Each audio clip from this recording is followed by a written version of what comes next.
Hi everyone, welcome back to my channel Telugu home foods and welcome back to one more video. ఈ వీడియోలో చాలా టేస్టీగా సింపుల్గా కజ్జికాయలను ఎలా ప్రిపేర్ చేసుకోవాలనేది చూపిస్తున్నాను. ఇవి చాలా టేస్టీగా ఉంటాయి, చాలా క్విక్గా కూడా అయిపోతాయి. వీటిని ఎలా ప్రిపేర్ చేసుకోవాలి, దీనికి కావాల్సిన పదార్థాలు ఏంటనేది చూసేయండి.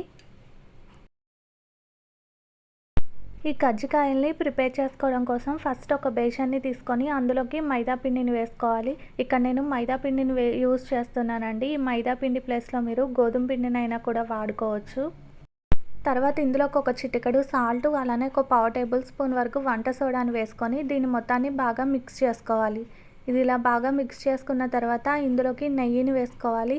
నెయ్యిని ఒక 4 to 5 టేబుల్ స్పూన్స్ వరకు వేసుకున్న తర్వాత ఆ పిండిలోకి ఈ నెయ్యి మొత్తం బాగా కలిసే విధంగా కలుపుకోవాలి.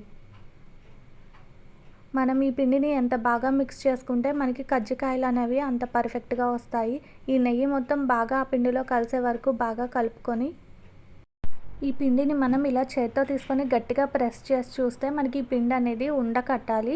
ఈ విధంగా వచ్చే వరకు పిండిని కలుపుకొని ఇప్పుడు ఇందులోకి కొంచెం వాటర్ని యాడ్ చేసుకుంటూ మనం చపాతీ పిండిని ఏ విధంగా అయితే కలుపుకుంటామో సేమ్ దీన్ని కూడా అలానే కలుపుకోవాలి.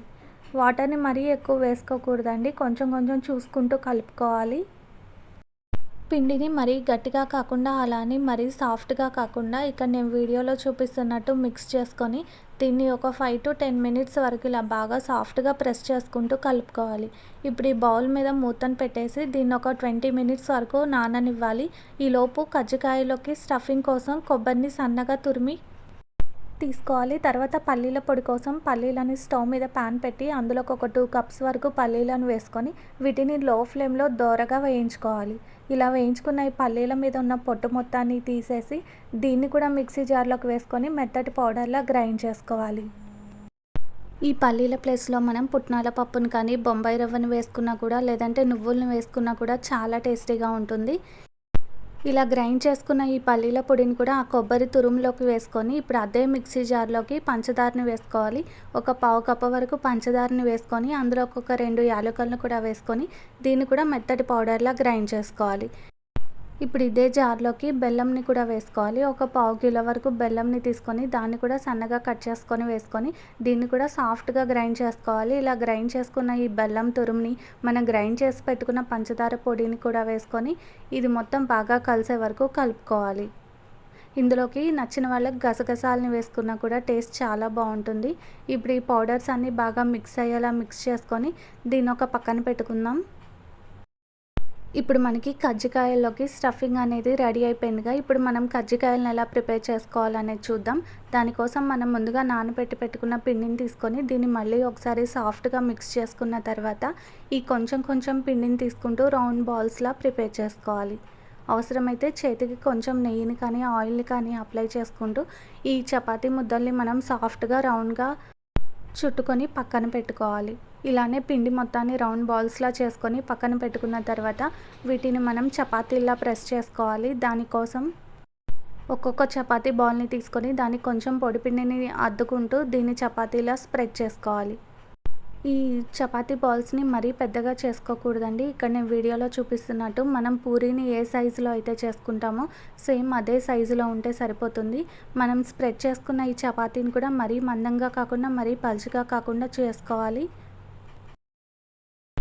ఇలా ప్రిపేర్ చేసుకున్న ఈ చపాతీని కజ్జికాయల చెక్క ఉంటుంది కదా, దాని మీద చివర అంచులకి కొంచెం పొడి పిండిని చల్లుకొని మనం ప్రిపేర్ చేసుకున్న ఈ చపాతీని పెట్టుకొని అందులోకి స్టఫింగ్ని పెట్టుకోవాలి.